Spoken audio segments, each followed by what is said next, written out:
back to the channel. I hope you all are having good time. This would be the second lecture on our channel, the old school.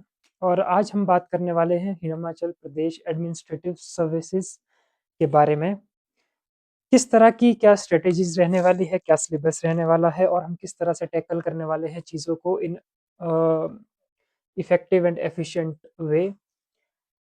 तो दोस्तों आइए बात करते हैं HAS, जिसको कि हम HPAS भी कहते हैं आमतौर पर, हिमाचल प्रदेश एडमिनिस्ट्रेटिव सर्विसेज। जैसा कि मैंने पहले लेक्चर में आपको बताया, जो हम बात करेंगे कोर कंसेप्ट्स पे, क्योंकि अगर आपके कंसेप्ट्स बहुत साउंड है, अगर आपको चीज़ों का पता है, अगर आप चीज़ों को इंटर रिलेट कर सकते हैं इंटरडिसिप्लिनरी अप्रोच के साथ, तो आप चीज़ों को टैकल कर पाएंगे। फंडामेंटल अप्रोचेज आपकी बहुत साउंड चाहिए और बेसिक्स जो है वो आपके साउंड चाहिए। और ये चीज़ें बहुत मूलभूत और फाउंडेशन के लिए बहुत ज़्यादा इम्पोर्टेंट है। तो हम जो भी बात करने वाले हैं, हम जिस भी कंसेप्ट्स के बारे में बात करेंगे, उनमें ये चीज़ें मुख्य तौर पर रहने वाली है। हम बैकग्राउंड में जाएंगे और चीज़ों को कोरिलेट करेंगे और डेप्थ में हम कोशिश करेंगे कि चीज़ों को जान पाए और समझ पाए। HAS और HPS की अगर मैं आपको बात करूं, तो ये 3 स्टेजेस में होता है। एक है प्रीलिम्स, एक है आपका मेंस और एक है इंटरव्यू। एस्पिरेंट्स, अगर मैं आपसे बात करूं प्रीलिम्स की, तो प्रीलिम्स में एक आपका जनरल स्टडीज का पेपर होता है जो कि 200 मार्क्स का रहता है। 100 क्वेश्चंस आते हैं और 2 मार्क्स ईच होता है, और ये इसके बेसिस पे आपकी मेरिट लिस्ट बनती है। और एक आपका एप्टीट्यूड टेस्ट होता है जिसे कि हम अमूमन CSET कहते हैं। ये भी 200 मार्क्स का होता है और 66 मार्क्स इसमें क्वालिफाइंग नेचर के लिए चाहिए, क्योंकि क्वालिफाइंग नेचर का होता है। और इसमें कोई एस्पिरेंट्स 200 मार्क्स लाए, कोई एस्पिरेंट्स 66 मार्क्स लाए, तो डजेंट मैटर, क्योंकि जो आपकी मेरिट बननी है, जिससे आप मेंस के लिए अपीयर होंगे, वो आपकी बननी है जनरल स्टडीज के बेसिस पर। हम ये भी बात करेंगे कि जनरल स्टडीज में आपसे क्या पूछा जाएगा। मेंस में 8 पेपर आपके रहेंगे। इसमें आपका ऐसे का एक पेपर रहेगा, इसमें आपके कंपलसरी पेपर रहेंगे जिसमें कि इंग्लिश और हिंदी, ये आपके क्वालिफाइंग पेपर रहेंगे। इसकी आपके मार्क्स मेरिट में मेंस में नहीं जुड़ने वाले हैं और ये 100 मार्क्स ईच के पेपर रहेंगे। इसके अलावा आपका GS1, GS2 और GS3 का पेपर रहेंगे, जिसमें कि आपको आगे इसमें यूनिट और सब यूनिट में बांटा गया है, जिसमें कि सब यूनिट 3 में बात की गई है HP की। और इसमें जो आपके सब्जेक्ट्स है, जैसे हिस्ट्री है, पॉलिटी है, जियोग्राफी है, इकोनॉमिक्स है, इंटरनेशनल रिलेशंस है, आपकी सोसाइटीज़ है, इस तरह के जो है इसमें आपको पेपर देखने को मिलेंगे। इंटरव्यू की अगर मैं बात करूँ, तो 150 मार्क्स का ये जो इंटरव्यू रहता है, और जो आपकी फाइनल मेरिट लिस्ट बनती है वो मेंस और इंटरव्यू के मार्क्स के बेसिस पर बनती है, जिसमें कि इंग्लिश और हिंदी के मार्क्स नहीं जुड़ते, ये क्वालिफाइंग नेचर वाला होता है। अब हम बात करेंगे कि हम अपने लेक्चर्स की स्टार्टिंग कहाँ से करने वाले हैं। तो बहुत सोचने के बाद मैंने ये चीज़ फाइनली आई हैव डिसाइडेड कि हम HPGK से शुरुआत करेंगे। And why HPGK? एस्पिरेंट्स, अगर आपका पेपर 200 मार्क्स का रहता है जनरल स्टडीज़ का प्रीलिम्स के लिए, तो उसमें 60 मार्क्स की तो HPGK का वेटेज है, और 103 से 105 के आसपास की जो कट ऑफ रह रही है, ये मैं आपको जनरल की कट ऑफ बता रहा हूँ। इसमें अगर 103 105 मार्क्स की अगर आपकी कट ऑफ जा रही है, उसमें अगर आप 60 मार्क्स आपके HPGK के बन रहे हैं, तो आप खुद सोच सकते हैं कि इसमें आपको कितना एज मिलने वाला है, HPGK की कितनी ज़्यादा इंपॉर्टेंस रहने वाली है, आप समझ पा रहे होंगे। और अगर आप के कंसेप्ट काफ़ी हद तक साउंड है, अगर आप अच्छे से पढ़ाई कर लेते हैं, आपकी पकड़ अच्छे से HPGK में हो जाती है, तो 50 से 52 मार्क्स इसमें लाना कोई बहुत इम्पॉसिबल बात नहीं है। ये भी मैं इसलिए कह रहा हूँ, क्योंकि दोस्तों 2, 4, 5 क्वेश्चन तो आपको ऐसे मिलेंगे, जो कि आपको तभी पता चलते हैं जब कमीशन वाले उसकी आंसर की डालते हैं, कि ये भी आंसर हो सकता है। ऐसे ज़्यादा क्वेश्चन नहीं रहते, 2 से 4 क्वेश्चन जैसे अमूमन तौर पर रहते हैं। परंतु इसमें 50 मार्क्स लाना कोई बहुत इम्पॉसिबल बात नहीं है। और अगर हम एचपी जीके की बात करें, तो इसमें आपको एक एक्स्ट्रा एज मिल जाता है, क्योंकि अगर बाहर के स्टेट के लोग अगर प्रशासनिक सेवा में आते हैं हिमाचल की, तो उनको उतना एज एचपी जीके में नहीं मिल पाता, जो कि आपको मिल जाएगा।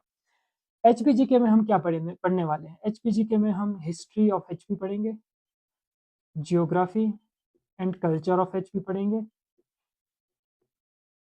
पॉलिटी ऑफ एचपी पढ़ेंगे, इकोनॉमी ऑफ एचपी पढ़ेंगे, और हम करंट अफेयर ऑफ एचपी पढ़ेंगे। ये कोर कंसेप्ट्स और कोर सब्जेक्ट्स रहने वाले हैं एचपीजीके के लिए, और मुझे नहीं लगता कि इससे बाहर आपसे कुछ भी पूछा जाएगा, एग्जामिनर यहाँ से बाहर जाएंगे।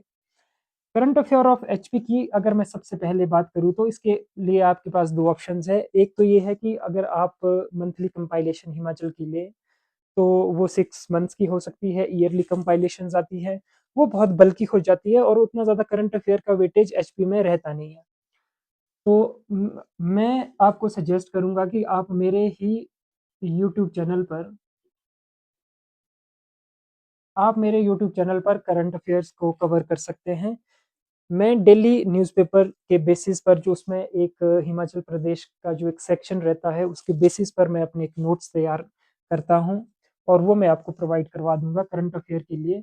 और अगर कोई भी नेशनल इंटरनेशनल में कोई भी ऐसा करंट अफेयर है जो कि डायरेक्टली और इनडायरेक्टली इंटरलिंक्ड है हिमाचल से, तो वो भी मैं आपको वहाँ पर कवर करवा दूंगा। बात करते हैं इकोनॉमी की। तो देखिए, यहाँ पर हम नेशनल लेवल की इकोनॉमी नहीं पढ़ते हैं हिमाचल के पर्सपेक्टिव में, जैसे कि मैक्रो इकोनॉमिक्स है। खैर, माइक्रो तो हम नहीं पढ़ते हैं।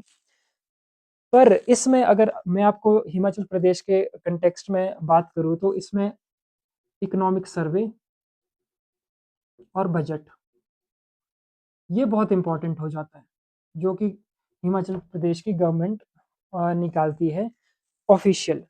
तो इसके मैं आपको नोट्स प्रोवाइड करूंगा, इसके वन लाइनर्स भी मैं आपको दे दूंगा। और इकोनॉमिक सर्वे और बजट की अगर मैं बात करूं, तो ये कुछ सालों का हमें पढ़ना रहता है, जैसे पिछले 3 से 4 सालों का, क्योंकि कई बार डिफरेंशिएशन के लिए जो है क्वेश्चंस आते हैं, कई बार इंटरलिंक्ड के लिए क्वेश्चन आते हैं, तो उसके लिए इकोनॉमिक सर्वे और बजट हम इकोनॉमिक्स में पढ़ते हैं। बात करें पॉलिटी की, तो देखिए एस्पिरेंट्स, पॉलिटी जो हमारे देश का कानून है वही हिमाचल का कानून है, क्योंकि सिंगल कॉन्स्टिट्यूशन ऑफ इंडिया है। ऐसे कोई ज़्यादा डिफरेंस वाली बातें नहीं है। परंतु पॉलिटी के लिए अगर आपने कभी 11th और 12th शेड्यूल के बारे में पढ़ा होगा, हमारे कॉन्स्टिट्यूशन में 12 शेड्यूल है, उसमें 11th और 12th जो शेड्यूल है वो बात करते हैं आपकी पंचायती राज और म्यूनिसिपैलिटी की। अब हिमाचल का पंचायती राज और म्युनिसिपैलिटी कैसे काम करते हैं, और वैसे डिफर करता है स्टेट टू स्टेट। बट जैसे लेजिस्लेटिव असेंबली है हिमाचल प्रदेश में, काउंसिल्स है, और कौन कहाँ का मेयर है, शिमला का मेयर कौन है, इस तरह के जो पॉलिटी के क्वेश्चन अगर मैं हिमाचल के कंटेक्स्ट में बात करूँ, तो पंचायती राज और म्यूनिसिपैलिटी के बारे में हमें पढ़ना होता है। आए दिन अमेंडमेंट्स भी होती रहती है, कई नए एक्ट्स आ रहे हैं। अगर कोई एक्ट या कोई अमेंडमेंट हिमाचल से रिलेटेड है, तो वो हमें हिमाचल के कंटेक्स्ट में पढ़नी होती है when it comes to the polity. तो पंचायती राज और म्युनिसिपैलिटी इसमें बहुत क्रूशियल रोल प्ले करेगा। अब अगर हम बात करें जियोग्राफी एंड कल्चर की, तो जियोग्राफी एंड कल्चर में जो सबसे इम्पोर्टेंट है वो है ह्यूमन जियोग्राफी। ह्यूमन जियोग्राफी बहुत क्रूशियल रोल प्ले करती है। ह्यूमन जियोग्राफी से हमारा मतलब है कि एक तो जो हिमाचल प्रदेश में जो विलय हुआ है, जिसे कि हम इनहेबिटेंट्स कहते हैं, जैसे कोल्स आए, आर्यंस आए, किरात आए, इस तरह की हम चीज़ें पढ़ेंगे आगे जाके। एक ह्यूमन जियोग्राफी है जिसमें कि आपकी ट्राइब्स की बात करेंगे, और आगे उन ट्राइब्स में किस तरह के फेयर्स एंड फेस्टिवल्स होते हैं। और एक हम बात करेंगे फिजिकल जियोग्राफी ऑफ एचपी की। फिजिकल जियोग्राफी ऑफ एचपी में जिस तरह से ये सारा वैसे क्रैमिंग का पार्ट होता है, इसमें हमें अमूमन क्रैमिंग करनी होती है। और इसमें जैसे पीक्स है, लेक्स है, ग्लेशियर्स है, आगे रिवर्स की ट्रिब्यूटरीज है, इस तरह की जो चीज़ें हैं, श्राइन्स है, मोनेस्ट्रीज है, ये सारी चीज़ें फेमस प्लेसेस एंड ये सारी चीज़ें हम इसमें पढ़ते हैं, नेशनल पार्क्स एंड ऑल। ये सब हम फिजिकल ज्योग्राफी में पढ़ते हैं। ये मैक्सिमम क्रैमिंग वाली चीज़ें होती हैं, परंतु मैं कोशिश करूँगा कि अपने एंड पे इसे आपको बहुत अच्छे तरीके से समझा पाऊँ और आप चीज़ें कोरिलेट कर सकें एक-दूसरे से। सबसे जो मेन एस्पेक्ट आता है वो आता है हिस्ट्री का। इसे मैं आपको थोड़ा अलग से समझाना चाहूँगा। जो ये हिस्ट्री ऑफ एचपी है, I have analysed many question paper of prelims and mains और सबसे ज़्यादा जो मुझे वेटेज लगा है वो लगा है हिस्ट्री ऑफ एचपी का। देखिए हिस्ट्री ऑफ एचपी में हम सबसे पहले पढ़ेंगे प्री हिस्ट्री, उसके बाद हम पढ़ेंगे प्रोटो हिस्ट्री, उसके बाद हम पढ़ेंगे हिस्ट्री। हिस्ट्री में जो सबसे इम्पोर्टेंट होने वाला है वो एक तो होने वाला है constitutional history of HP, history of HP. एक होने वाला है एडमिनिस्ट्रेटिव हिस्ट्री ऑफ एचपी और एक होने वाला है डिस्ट्रिक्ट प्रोफाइल। आई थिंक इसमें हम सब कुछ कवर कर लेंगे, इससे बाहर कुछ नहीं पूछने वाले। Constitutional constitutional history of HP के बारे में अगर मैं आपको बताऊं तो 1948 से पहले हिमाचल प्रदेश का नाम नहीं था, हिमालयन स्टेट यहाँ पे कहा जाता था। और जब 1947 में इंडिया आज़ाद हुआ तो बहुत सारी प्रिंसली स्टेट्स में जो था वो इंडिया बटा हुआ था। 565 के आसपास की जो थी वो प्रिंसली स्टेट्स थी। नेशनल लीडर्स जिसमें कि जिसे हम आयरन मैन भी कहते हैं, सरदार पटेल, उन्होंने कहा उन्होंने कहा कि जिन लोगों को इंडिया में रहना है, जिन प्रिंसली स्टेट्स को इंडिया में रहना है वो इंडिया में रहे, जिनको पाकिस्तान में जाना है वो पाकिस्तान में जाए। और बहुत सारे नेशनल लीडर्स के द्वारा कन्विंस किया गया था कि मैक्सिमम जो प्रिंसली स्टेट्स थी वो इंडिया में रहे। तो 552 के आसपास जो प्रिंसली स्टेट्स थी वो इंडिया में थी 1947 में, जिसमें कि हिमाचल प्रदेश के अंदर भी बहुत सारी प्रिंसली स्टेट्स थी। जैसे आपने सुना होगा कि जो हिमाचल प्रदेश है वो 30 छोटी बड़ी रियासतों से मिलकर बना है। तो 1948 में ऐसा तो कोई बहुत सारी जो छोटी-छोटी रियासतें थी तो जो शिमला रियासतें थी और पंजाब हिल स्टेट्स थी उसको मर्ज करके हिमाचल प्रदेश 1948 में बना था। चीफ कमिश्नर प्रोविंस जो था सबसे पहले बनाया गया था। आगे चलकर समझेंगे कि चीफ कमिश्नर प्रोविंस भी क्या होता है। हम चीज़ों को इन डेप्थ में पढ़ेंगे, हम चीज़ों को कोरिलेट करेंगे ताकि आपके जो कांसेप्ट्स हैं वो साउंड हो जाएँ। अब अगर हम बात करें 1948 की, तो 1948 में वैसे तो हम ये सारी चीज़ें आगे कॉन्स्टिट्यूशनल हिस्ट्री ऑफ एचपी जो हम इसका एक लेक्चर करेंगे पूरा का पूरा, इसमें ये सारी चीज़ें कवर हो जाएंगी। पर फिर भी 1948 में 4 जो डिस्ट्रिक्ट्स थे जो हिमाचल प्रदेश में सबसे पहले बने, जिसमें कि चंबा था, मंडी, सुकेत और सिरमौर था। मंडी और सुकेत को मर्ज करके मंडी बना और जो 26 रियासतें जो हिमाचल प्रदेश में थी उसको और 14 गाँव को मिलाकर जो थी वो महासू बना। तो फिर ये 4 एडमिनिस्ट्रेटिवली, अगर हम एडमिनिस्ट्रेटिवली बोले तो इसको हमने इसको चंबा, मंडी और आपका सिरमौर और महासू, ये 4 डिस्ट्रिक्ट्स थे।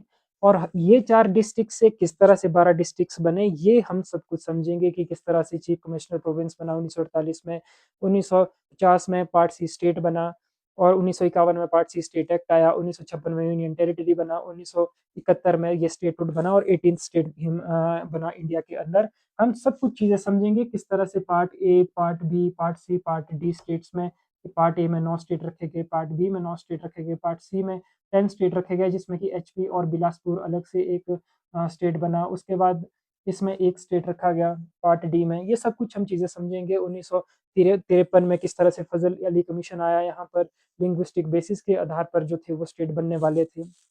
ये सारी चीज़ें हम आगे चलकर समझेंगे। पर इससे पहले हम एक चीज़ जो मैं आपको बताना चाहूँगा, जैसा मैंने कहा कि 1948 में हिमाचल प्रदेश बना, तो उससे पहले हिमाचल का कोई ऐसा खास अस्तित्व नहीं था। ये पहाड़ी राज्यों में ही काउंट होता था और हिमालयन स्टेट के नाम से जाना जाता था। हिमाचल का जो अर्थ है हिमाचल का जो अर्थ है वो है land of snow. Him means him means snow and anchal means land और अबोर्ड। तो आचार्य दिवाकर दत्त शर्मा जो कि मशोबरा में रहते थे, एक बहुत अच्छे फिलोसफर थे और संस्कृत लिटरेचर में उनका बहुत अच्छी महारत हासिल थी। आचार्य दिवाकर दत्त शर्मा ने हिमाचल प्रदेश का पहली बार नाम दिया और 1948 में और 1956 में उन्होंने इसके लिए मैगजीन्स भी निकाली। अगर आपने सुना होगा दिव्य ज्योति करके एक मैगज़ीन उन्होंने उन्होंने 1956 में निकाली और ये सारी चीज़ें हुई। हिमाचल वैसे एक संस्कृत नेम है, अगर हम इसका संधि विच्छेद भी करें तो him plus anchal means land of snow. तो हम बात करेंगे हिमाचल प्रदेश जैसा मैंने अभी आपको बताया, तो कोर कंसेप्ट्स की बात करेंगे। कोर कंसेप्ट्स में हम लेंगे कि हिमाचल प्रदेश किस तरह से पहले प्री हिस्ट्री से लेकर हम जो हिस्ट्री पढ़ने वाले हैं वो हम प्री हिस्ट्री से लेकर पढ़ेंगे। प्री हिस्ट्री का मतलब है कि उस टाइम पे ह्यूमन सिविलाइजेशन की उतनी ज़्यादा छेड़छाड़ नहीं थी। किन रिसोर्सेज के बेसिस पर हम हिस्ट्री पढ़ेंगे और इतनी जो हम हिमाचल प्रदेश की जो हिस्ट्री है वैसे मैक्सिमम डिसाइफर हो गई थी क्योंकि इतना ज़्यादा तवज्जो नहीं दिया गया क्योंकि 1973 के बाद ये एक स्टेटहुड बना। तब जाके 1973 और 1974 के आसपास यहाँ पे हिमाचल प्रदेश का एक स्टेट म्यूजियम भी बनाया गया जो कि शिमला में है। फिर जो हमारे रिसोर्सेज रहने वाले हैं एचएएस के लिए, इसकी हिस्ट्री को पढ़ने के लिए स्पेसिफिकली, वो रिसोर्सेज एक तो है आर्कियोलॉजिकल रिसोर्सेज और एक रिसोर्सेज है लिटरेरी रिसोर्सेज। वैसे मैं इसका एक आपको बैकग्राउंड सा दे देता हूँ, बाकी हम इसको नेक्स्ट लेक्चर से इसको हम क्रोनोलॉजिकली पूरा कंसेप्ट के साथ इन चीज़ों को समझेंगे। आर्कियोलॉजिकल रिसोर्सेज में आपके कॉइन्स हैं और इंस्क्रिप्शंस हैं। Study of coins is called numismatics.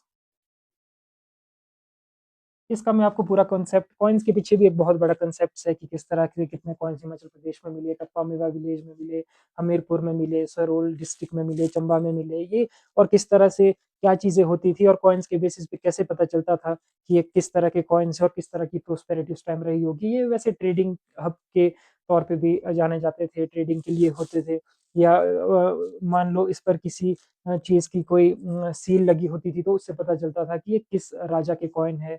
उस टाइम पे कुषाण के कॉइन भी चलते थे, अपोलोडोटस के, बहुत सारे किंग्स के कॉइन चलते थे। तो हम पूरा एक पूरा हम सिनेरियो पढ़ेंगे इस चीज़ के बारे में, इंस्क्रिप्शंस हैं। लिटरेरी सोर्सेज में सबसे पहले संस्कृत लिटरेचर है, उसके बाद आपका खालसा लिटरेचर है, उसके बाद आपका पर्शियन लिटरेचर है, उसके बाद आपके ट्रैवल लॉग्स हैं और उसके बाद आपकी वंशावलीज़ हैं। अब जैसे संस्कृत, खालसा और पर्शियन लिटरेचर है, ये तो लिटरेसी की बात होगी, लिटरेचर की बात होगी कि किस तरह से जो हमारे जो लिटरेचर लिखते थे उन्होंने किस तरह से, जैसे अशोक के भी बहुत सारे लिटरेचर लिखे गए तो किस तरह से वो चीज़ें होती थी वो सारी इसमें आ जाती है। ट्रैवल लॉग्स में जैसे आपने ह्यून का नाम सुना होगा, फाइयान का नाम सुना होगा, वो टाइम टू टाइम जो थे वो हिमाचल भी आए बीच में और फिर वो अपने ट्रैवल लॉग्स में लिखते थे। किसी का कोर्ट पॉइंट होता था वो ट्रैवल लॉग्स में लिखते थे कि किस तरह का शासन कौन से राजा ने किस तरह से चलाया। वंशावली अमूमन जो थी वो प्रेस्ट लिखते थे जो कि पुरोहित होते थे राजा महाराजाओं के, और वंशावलीज में इंक्लूड होता था कि किस पुरोहित कि किस राजा ने अपने टाइम पर क्या खास काम किए हैं ये सब कुछ, और किस राजा के आगे कौन से डिसेंडेंट्स हुए या पूरी एक जो क्रोनोलॉजी होती है पूरे किंग्स की, ये सब कुछ वंशावलीज में लिखते हैं। तो जो हमारा नेक्स्ट टाइम पे जो हमारा फर्स्ट लेक्चर होने वाला है, जहाँ से मैं हिस्ट्री की शुरुआत करने वाला हूँ वो रहने वाला है resources to study history of Himachal Pradesh. इससे हम शुरुआत करेंगे इससे हम शुरुआत करेंगे और आने वाले लेक्चर्स में हम ये टॉपिक कवर करेंगे और हम कोशिश करेंगे कि हर एक कंसेप्ट हम समझ जाए, हम इन डेप्थ में जाकर हम चीज़ों को समझेंगे। ये तो मैंने एक बहुत ओवरव्यू सा आपको दे दिया एचएएस के बारे में कि किस तरह से क्या चीज़ें होनी है। तो हम सबसे पहले हिमाचल से स्टार्ट करेंगे, उसके बाद हम जब नेशनल जीके पे आएंगे तो हम हिस्ट्री ऑफ इंडिया पढ़ेंगे। इसमें हम वर्ल्ड हिस्ट्री भी पढ़ेंगे, इसमें हम एंशिएंट, मेडिवल, मॉडर्न, ये हिस्ट्री हम कवर करेंगे और वर्ल्ड हिस्ट्री हम कवर करेंगे अर्जुन देव से। क्योंकि एनसीईआरटी की बुक्स हैं, इन सब के मेरे पास अपने हैंड रिटन नोट्स हैं। मैंने जितनी भी एनसीईआरटीज़ और आईएससी आईसीएसई बोर्ड की बुक्स है, तमिलनाडु बोर्ड की बुक्स है, इन सबको मैंने पढ़ा है और उसके बेसिस पर मैंने जो नोट्स तैयार किए हैं, वो वर्ल्ड हिस्ट्री पर भी है, एंशिएंट पर भी है, मेडिवल पे भी है, मॉडर्न पर भी है। फिर भी अगर अगर अगर if I have to suggest you some books for that, तो आप एंशिएंट के लिए आप ज़रूर 11th की एनसीईआरटीज़ एक बार देखें और मेडिवल के लिए आप अगेन 11th की एनसीईआरटी देखें। ये आर.एस. शर्मा की पढ़ें एंशिएंट के लिए, सतीश चंद्रा पढ़ें आप मेडिवल के लिए, मॉडर्न के लिए आप ज़रूर बिपिन चंद्रा पढ़ें 12th की एनसीईआरटी जो ओल्ड एनसीईआरटीज़ आती हैं, ये ज़रूर पढ़ें। उसके बाद हम स्टैंडर्ड बुक्स पे भी आएँगे। एंशिएंट के लिए अगर आपने कोई स्टैंडर्ड बुक फ़ॉलो करनी ही है, तो मैं आपको सजेस्ट करूँगा कि आप पूनम दलाल दहिया या फिर उपेंद्र सिंह में से कोई एक बुक ज़रूर लें। सेम मेडिवल के लिए आप पूनम दलाल दहिया पढ़ें और मॉडर्न के लिए अगर आपने कोई बुक स्टैंडर्ड बुक पढ़नी ही है, तो आप ज़रूर स्नेहिल त्रिपाठी और सोनाली बंसल की बुक पढ़ें। इससे आपकी जो हिस्ट्री है वो कवर हो जाएगी, परंतु जो मैंने नोट्स बनाए हैं वो सारे इन्हीं बुक्स को के कंटेक्स्ट पे बनाए हैं और इन्हीं बुक्स के मद्देनज़र रखते हुए मैंने सारी उसमें इंक्लूड किया है सारी एनसीईआरटीज़ को, आईसीएसई बोर्ड की बुक्स को, तमिलनाडु की एनसीईआरटीज़ और स्टैंडर्ड बुक्स को। इसी के बेसिस पर मैंने हिस्ट्री के भी नोट्स बनाए हैं और सेम पॉलिटी के भी मैंने इसी पर नोट्स बनाए हैं। जियोग्राफी भी हम कवर करेंगे, इकोनॉमिक्स हम कवर करेंगे, पॉलिटी में हम गवर्नेंस भी पढ़ेंगे, पॉलिटी में हम आईआर भी पढ़ेंगे और जियोग्राफी में हम एनवायरनमेंट भी पढ़ेंगे। इसी तरह हम इकोनॉमिक्स में मैक्रो इकोनॉमिक्स पढ़ेंगे और साइमल्टेनियसली हम इंडिया लेवल पे बजट एंड सर्वे पढ़ेंगे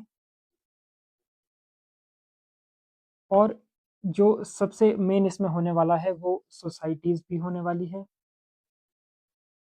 और इंटरनेशनल ऑर्गेनाइजेशंस भी होने वाली है। कोशिश करूँगा कि मैं अपने इस चैनल पर आपसे सब कुछ ए टू ज़ेड चीज़ें कवर करवाऊँ और पर्सनली बताऊँ तो आपको कोई बुक लेने की कोई ज़रूरत है नहीं। मैं कोशिश करूँगा कि यहाँ पर मैं मैक्सिमम सब कवर कर पाऊँ और जो मेरे नोट्स हैं, वो मैं आपको ऑनलाइन प्रोवाइड करवा दूँगा, अपने वेबसाइट पर भी द ओल्ड स्कूल एचपीएएस और अपने यूट्यूब चैनल पर भी। So kindly subscribe it and follow for more updates. Thank you.